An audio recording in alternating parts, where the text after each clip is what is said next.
Good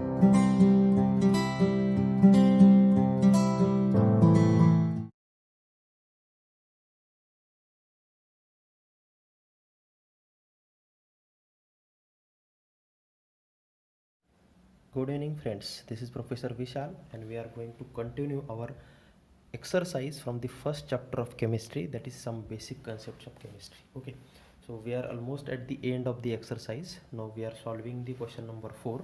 So see, this question consists of all numericals, and up to this session we have finished up to sub question number m. Now we will see the question number n and remaining questions in this session. Okay, so question number n is like this. So in this question it is given that calculate the number of moles. Question is like this: calculate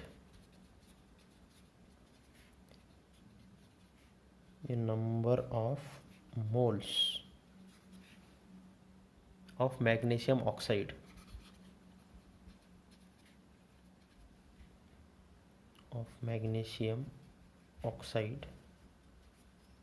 that is MgO. Chemical formula for magnesium oxide is MgO.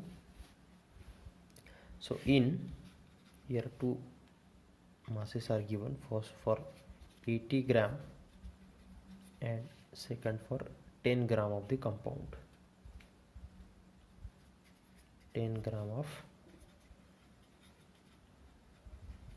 compound. Okay, so provided that average atomic mass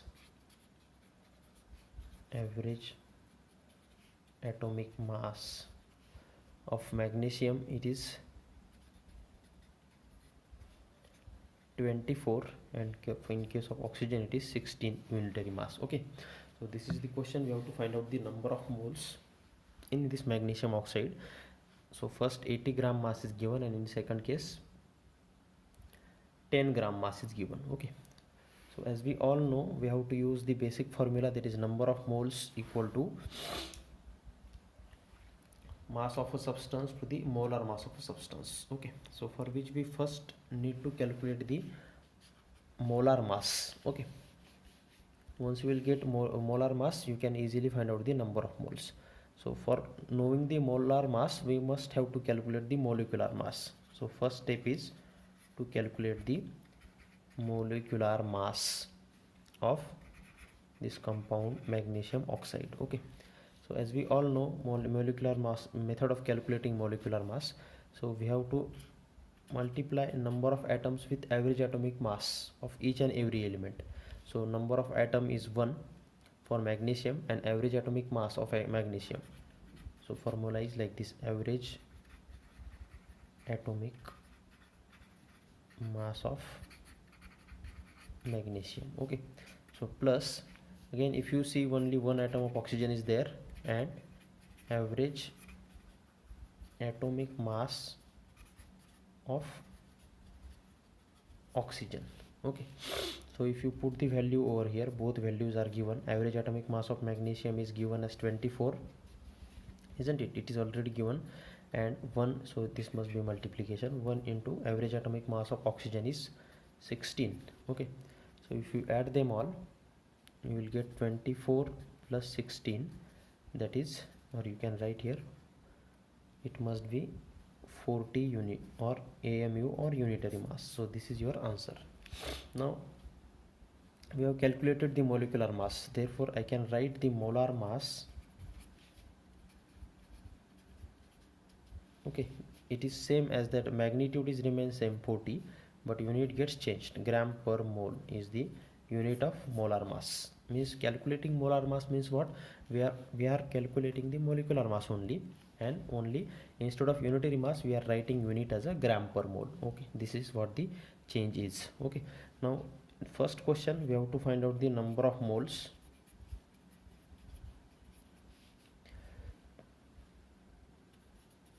for 80 gram, or we can say in 80 gram, isn't it? So number of moles formula is what? Mass of a substance, or here I can write mass of magnesium to the molar mass. So mass of magnesium, it is given as 80 gram, and molar mass we find out that is a 40 gram per mole, isn't it? So it is very easy actually. 0 0 get cancelled, 4 ones are 4, 4 2s are 8. So we can say that 2 moles are there, means 80 gram means it consists of 2 moles. Okay, so similarly second number of moles in 10 gram. Okay, so again we are using the same formula.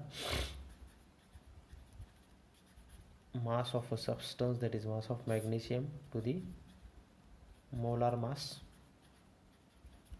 Okay, so mass is already given 10 gram, and molar mass is we are having the value 40 gram per mole. So it is 1 by 4, or when we can say that 0.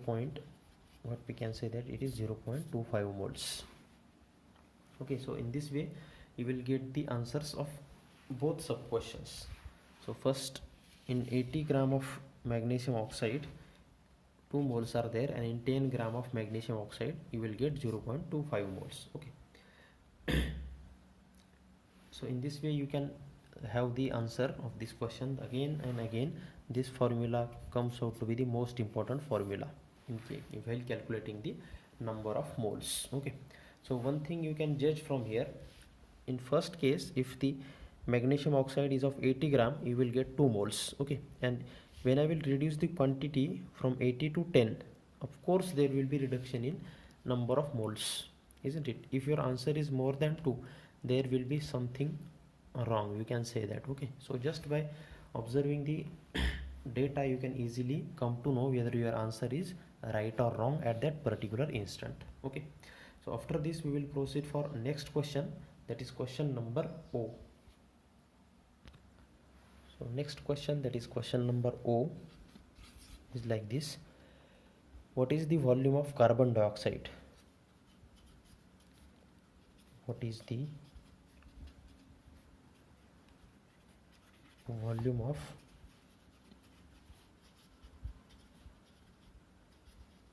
carbon dioxide, that is CO2, occupying by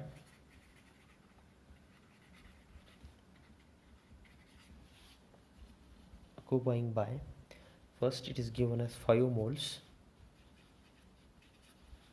and second the 0.5 mole of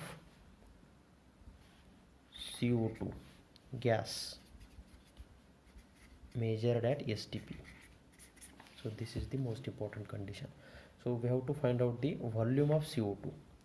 When the 5 moles are there, how 5 moles means how much amount of volume is there, and 0.5 moles of CO2 means how much amount of volume is there, which has to be measured at the standard temperature and pressure condition. Okay, so standard temperature and pressure condition means where the temperature is 0 degree centigrade or 273 degree Kelvin, and pressure is 1 atmospheric pressure. Okay, so at that particular instant we have to find out the volume. Okay, so now we have seen the concept, we have studied thoroughly the concept of molar volume of a gas.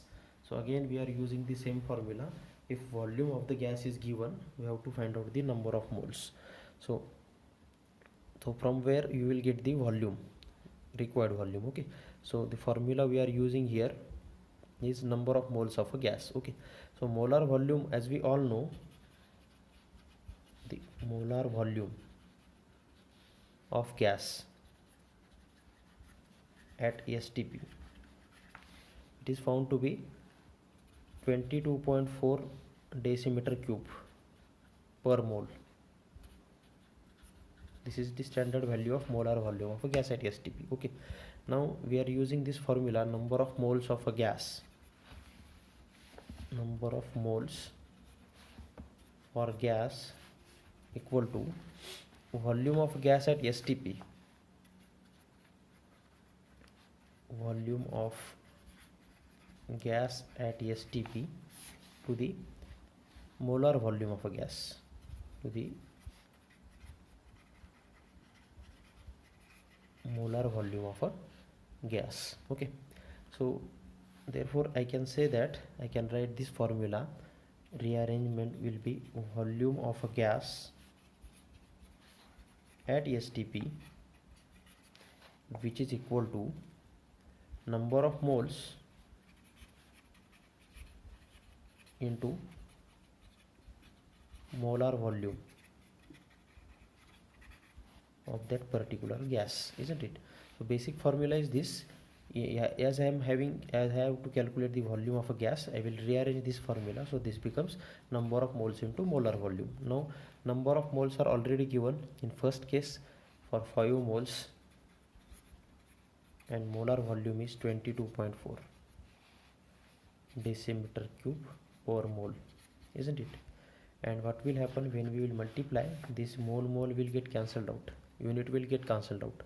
At the same time, while calculating, at the same time we have to take care of the unit also, isn't it? As they will ask you volume, it must be in decimeter cube, isn't it? So volume get mole get cancelled out, you will get the answer in decimeter cube, isn't it? So here you can multiply 22.4 into 5, so it is found to be 112 decimeter cube. So this is how, means what we can say, that 5 moles of CO2 means by volume it is 112 decimeter cube. Okay, so similarly for second case 0.5 moles, again we are using the same formula.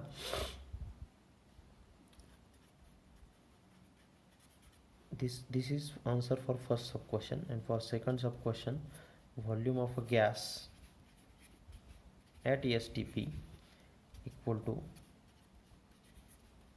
number of moles into molar volume of gas. So number of moles in second case it is given as 0.5 into molar volume is 22.4 decimeter cube per mole, isn't it? So again mole will get cancelled out, and when we multiply it, it becomes 11.2 decimeter cube. As this is 0.5, we can say we can say it is half. So 22.4, half of 22.4 is what? 11.2. There is no as such need to calculate the major, need to do the major calculation. You will get your answer by just observing it carefully. Okay, so this is the way of calculating the volume of a gas when moles are given.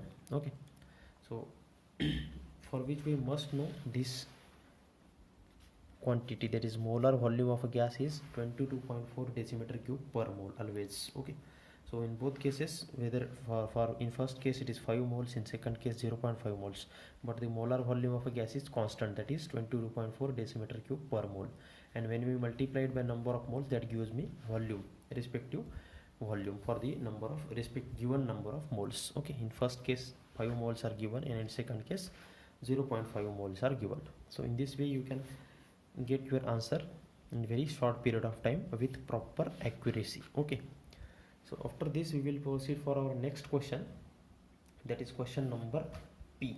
Okay, so question number P I am writing here: calculate the mass of potassium chlorate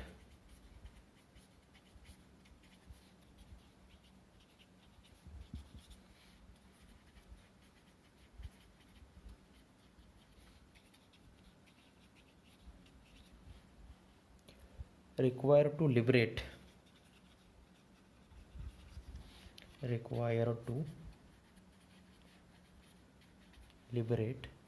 6.72 decimeter cube 6.72 decimeter cube of oxygen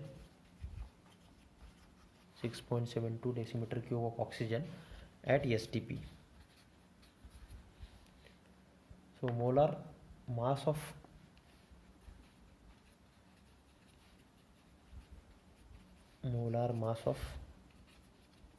potassium chlorate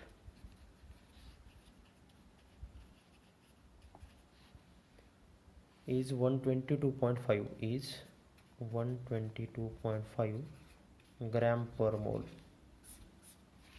So we have to find out the mass of potassium chlorate, so that how much amount of mass will be there, so that 6.72 decimeter cube of oxygen will release from this reaction. Okay, So for which we first know the most important data, that is chemical formula for potassium chlorate. The molecular formula for potassium chlorate is, when we discuss about this potassium chlorate, so it is nothing but KClO3. So this is the molecular formula. Okay, and for this complete statement we are having chemical equation, that is chemical reaction is 2 times KClO3 becomes 2 times KCl plus 3 times O2. So this is the liberation of oxygen. Okay, so I can say that here 2 moles of potassium chlorate, and for oxygen here we will get 2 moles, means we have to find out this mass, so that 6.72 decimeter cube of oxygen will liberate, and molar mass of potassium chlorate is given as 122.5. okay, so here if you see in this above chemical reaction, 2 moles of potassium chlorate are given. Okay, so for 2 moles of this KClO3, so the molar mass will becomes 2 into 122.5. so if you multiply, it becomes 245 gram. Okay, so this is the molecular mass, and as we all know, 3 moles here in this reaction, if you see, we will have 3 moles of oxygen. So we can say that 3 moles of oxygen occupy, as we know, 1 mole of any gas, or molar volume of that gas is 22.4. so number of moles are 3. So we can have the 3 moles of O2 here, or oxygen here, will occupy how much amount of volume, that is 3 into 22.4 decimeter cube, isn't it? So for 1 mole it is 22.4 decimeter cube. So for 3 moles it is 3 into 22.4. so if you calculate, it becomes 67.2 decimeter cube. Okay, so after this it is clear. See, firstly what we have seen, we have written the chemical formula of potassium chlorate. Okay, it is found to be KClO3. Then we have write the chemical equation, 2 times KClO3 equal to 2 times KCl plus 3 times O2. So why I am writing here 2 and 3? Because in order to balance this chemical reaction. So if you see here, 2 moles of KClO3 is there, and we will get 3 moles of oxygen which is liberated in the system. So therefore I can say that molecular mass of 2 moles of KClO3 is 2 into 122.5. so it is 245 gram. Okay, so once we will get molecular mass, so as we all know, in this reaction 3 moles of oxygen are there. So we have to find out the volume of 3 moles of oxygen. So we have to find out it. 3 moles of oxygen will occupy 3 into 22.4 decimeter cube. Okay, so we can say that from this data, 245 gram of potassium chlorate. So if I am taking this much amount of 245 gram of potassium chlorate, or I am writing here 245 gram of KClO3, will liberate how much amount of oxygen? 67.2 decimeter cube of oxygen. So if I am having this much amount of KClO3, 67.2 decimeter cube of oxygen will liberate in the system, or release in the system. Therefore, for how much gram of potassium chloride will liberate this much amount of volume? Are you getting? So I can say that 245 gram of KClO3 will liberate 67.2 decimeter cube of oxygen, or I can say that 67.2 decimeter cube of oxygen to be released. What I need? I need 245 gram of KClO3. Therefore, in the question, 6.72 decimeter cube of oxygen is given. So for which how much gram of KClO3 will release? Okay, so if you calculate it by using unitary method, so let us say this will be x. Therefore I can say that x equal to 6.72 into 245 gram divided by 67.2. Okay, so very easy. If you calculate it, just simplify it, you will get the answer as a 24.5 gram. If value of X is 24.5 gram means what? Mass of potassium chlorate, this is what? This is mass of KClO3 is 24.5 gram. So in this way you can get your answer. Okay, so from here also you will come to know that if the mass is 245 gram, then oxygen is 67.2 decimeter cube. Now if I will just replace this point or just shift this point in leftward direction, so 6.72 decimeter cube, you are from this you will have decimal point at this point, so it will also get shifted and you will come to know that it must be 24.5. so by just observing you will come to know that your answer is 24.5, but just for confirmation you solve this complete problem here. So what we can say that means 24.5 potassium chlorate required in order to release or in order to liberate the 6.72 decimeter cube of oxygen at ESTP. Okay, so in this way you will get this answer. So for which we must know this chemical reaction, this chemical name, and rest of the things are similar. Okay, so once we have finished this, we will proceed for our next question, that is question number Q.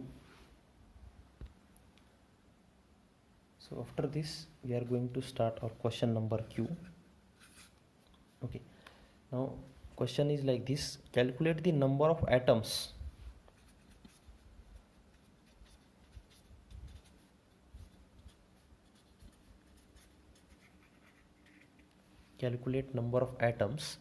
of hydrogen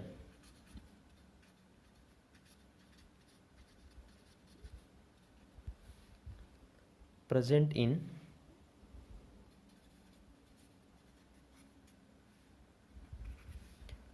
5.6 gram of urea.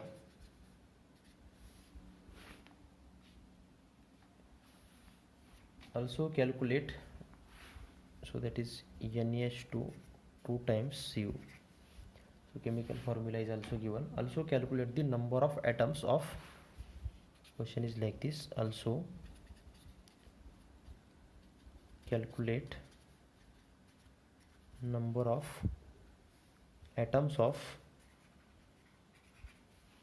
nitrogen, carbon and oxygen.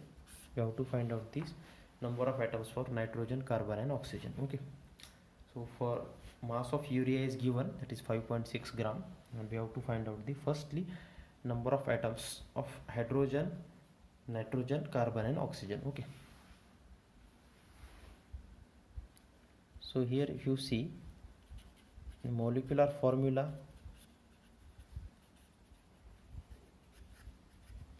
of urea is given. So it is given as NH2 2 times Cu, or we can more simplified form, we can write this also as a NH2 Cu NH2. Okay, so this is the simplified version of this molecular formula of urea, and mass of urea is also given. It is given as 5.6 gram. Okay, so now first step, in order to calculate the number of atoms we must have the value of number of moles first, and in order to get the number of moles, what we need the molar mass, and for molar mass what we need the molecular mass. Okay, so easy. So in this way you have to trace the point, trace the question, find out the formulas, and write step by step you can have the each and every answer, and then we can put the value, we will get the answer. Okay, so then we can say that molar mass or molecular, first we calculate the molecular mass of urea.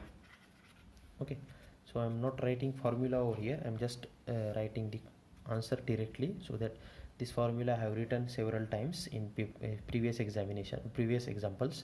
So if you see total number of nitrogen atoms.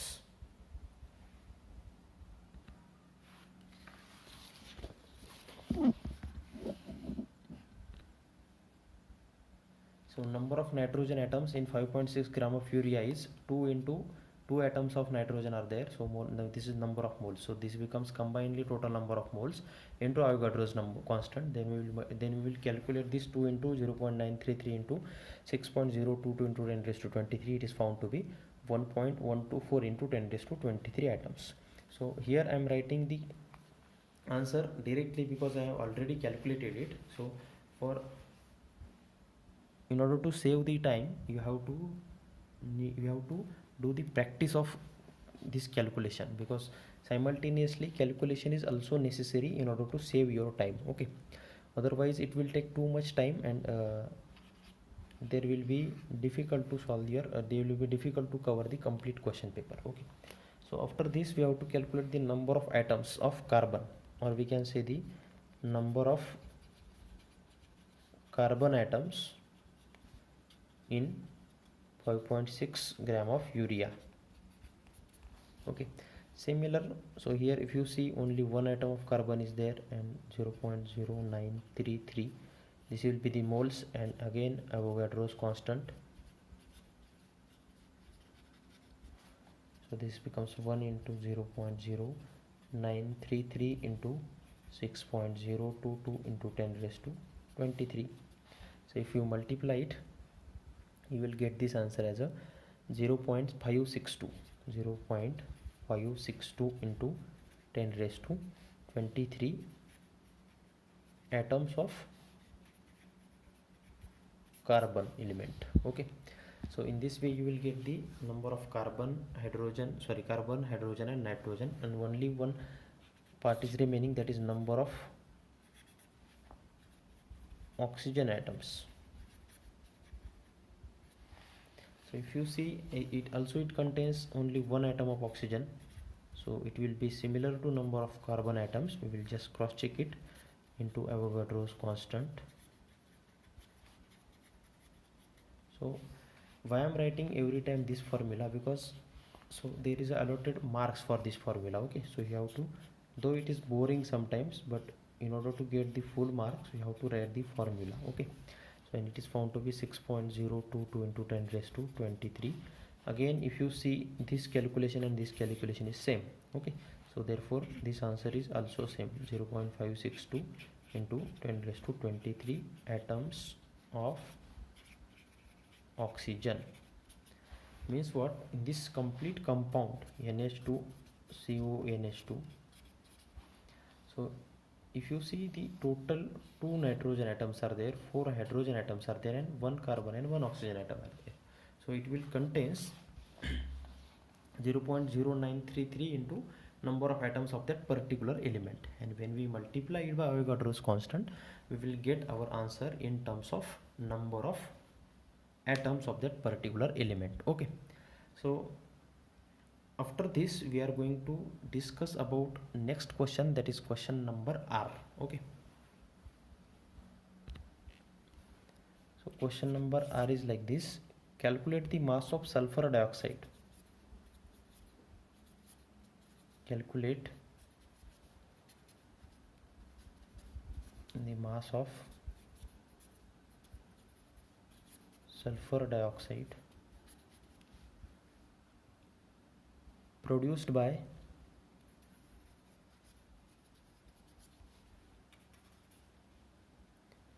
burning 16 gram of sulfur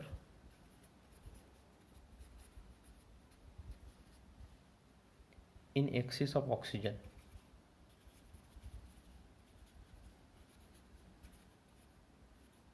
In excess of oxygen in contact process. In contact process. So average atomic mass of sulfur is given. Average atomic mass of sulfur is 32U and that of oxygen is 16U. Okay, so here we have to find out the mass of sulfur dioxide. produced by burning 16 gram of sulfur.